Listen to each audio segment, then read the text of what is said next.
I'm Alan Weiss, and this is The Writing on the Wall.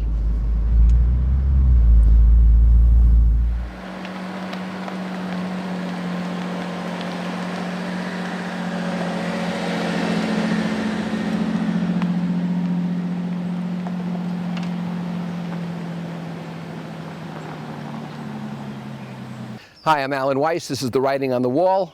Welcome back. I hope you enjoyed the new technology we showed you at the outset here. We plan to do a lot more with it in the future. This episode is called Loving London. I've just come back from London. I stayed at a place called the Marylebone Hotel. It's in the Marylebone section of London. And it is a great hotel. It is service at its best.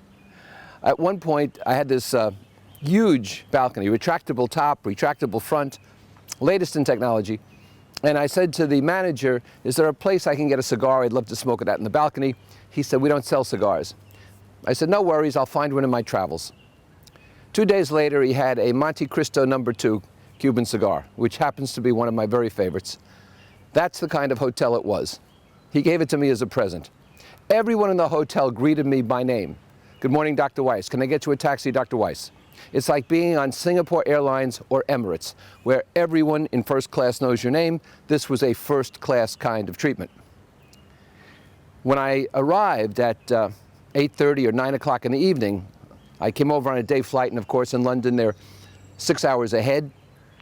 The manager had held a table for me in the restaurant in case I wanted a late dinner. No trouble, he said. It's what we like to do. When I was leaving the hotel at the end of my stay, I was in the lobby with my carry-on bag and my briefcase, and I was sitting waiting for the limo to come to take me to the airport. And without asking, a bellman came over and delivered tea and croissant. He said, I thought you might enjoy this while you were waiting. That's the kind of value they deliver. That's the kind of treatment people love, and that's the kind of value we should be giving people. That's the kind of thoughtfulness we should be giving people.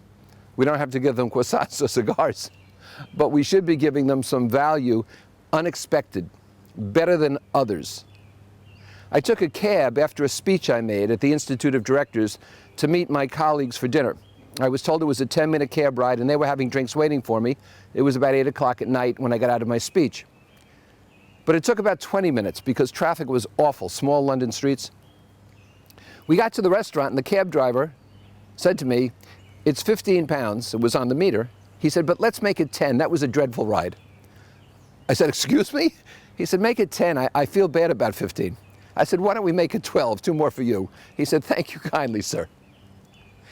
In airport security in the UK, in London, in Heathrow, they have 2 parallel tracks, that is, rollers. And underneath, there's a third. And there are 3 stations on each side. So they take 6 people at once. You take a bin from the bottom roller, you put it on the roller in front of you, you put your computer, your clothing in there, then you push it to the second roller, and the second roller takes it up. If you need a second bin, you do it again, as many bins as you need, and then you go through security. It's clean, it's neat, it's fast, there's no muss. You don't have to worry about somebody behind you impatient or the person in front of you who's dawdling. Why don't we all do that? It's service at its best in airport security. This is what brings us back time after time, memorable service. Now, I'm not saying I'd fly Heathrow just because of the security, but I am saying Terminal 5, British Airways, is a real treat. They know how to take care of passengers, both the airline and the government. Now, compare this to a restaurant where I hosted dinner for 5 of my colleagues, 5 of my clients. It was a French restaurant, and it was a superb French restaurant. I've been there before. I knew the food is great, but it's French. It's aloof. That's redundant.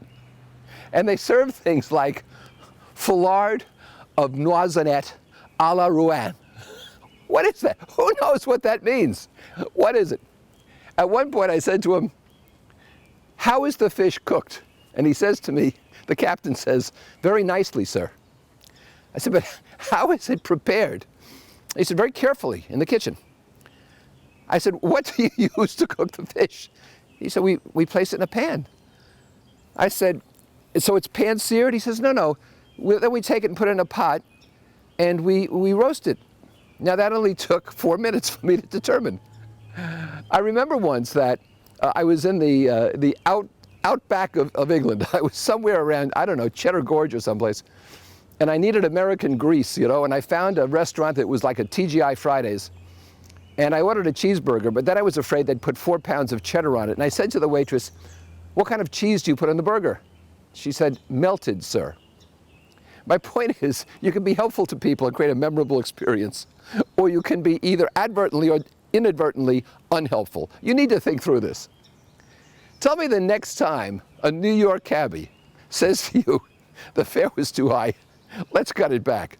You're lucky if they even get you to the right place and they can speak the language. It's different in London, and that's why I'm loving London.